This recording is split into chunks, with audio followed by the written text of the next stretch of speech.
ये है पूर्वी उत्तर प्रदेश का चंदौली जिला। यहाँ पढ़ने और आगे बढ़ने की तमन्ना हर बच्चों की आंखों में समाई है। यही सपना पूरा करने के लिए सन 2004 और 5 में सरकार की तरफ से यहाँ के चाहनिया प्रखंड के डेरवा कला गांव के प्राथमिक विद्यालय के भवन निर्माण के लिए पैसा आया।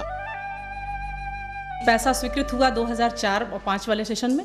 उसके बाद इन्होंने पैसा निकाल लिया, लेकिन भवन तैयार हुआ 2008 में। मामला ये था कि हम लोग चूँकि सामाजिक कार्यकर्ता हैं, घूम रहे थे, तो डेरवा कला गांव की तरफ जब हम पहुंचे तो वहाँ पे कुछ लोगों ने बताया कि यहाँ पर एक घुराऊ राम प्रधानाचार्य हैं, इन्होंने एक कक्षी भवन का पैसा आया था बनने के लिए और उसको इन्होंने वो पैसा खा गए और बिल्डिंग नहीं बनवाए।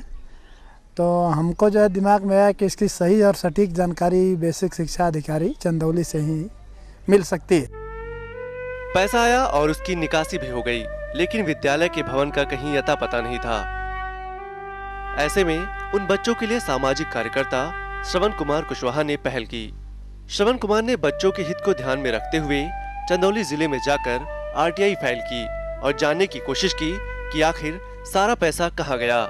हमने जो है उनके यहाँ एक आरटीआई हमने फाइल किया और सूचना हमने जब मांगी कि फलां वहाँ पे जो भवन प्रभारी हैं, प्रधानाध्यापक भी हैं घुराऊ राम जी, और उनके द्वारा पैसा 40,000 रुपये और 30,000 रुपये करके 2 किस्त में पैसे निकाल लिए गए। तो क्या ये बात सही है और भवन का निर्माण हुआ या नहीं, इस तरह से करके हमने क्वेश्चन करके उससे पूछा। सारी बातों का खुलासा महज आरटीआई के एक आवेदन से हो गया और जवाब में चौंकाने वाले तथ्य सामने आए।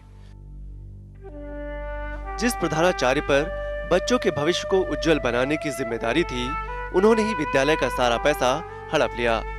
वहाँ के जो प्रधानाध्यापक हैं घुराऊ राम जी अपने नौकरी से जो है सस्पेंड हो जाते हैं। इसके बाद काफ़ी मनौती वगैरह करते हैं कि नहीं नेताजी इसको जो इस लेवल पर कर लीजिए, हम उसको बनवा दे रहे हैं। तो बीएसए ने भी कहा कि हम उसको बनवा देते हैं। हमने कहा एक तो पहले बनवाइए, लेकिन इसमें सही तो ये है कि इन्होंने जनता का धन इन्होंने खर्च किया है, इनको पनिशमेंट मिलना चाहिए।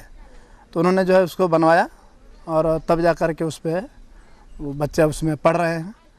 तो एक सूचना के अधिकार का ये जो कानून बना, जिससे आम जनता का पैसा उनके जेब में गया था। भला हो सूचना के अधिकार कानून का, जिसके प्रयोग से आज विद्यालय भवन भी बन गया है। अध्यापक भी बच्चों को लगन से पढ़ा रहे हैं। प्रधानाध्यापक को उनकी करनी का उचित दंड मिल गया, वो अपने पद से निलंबित है।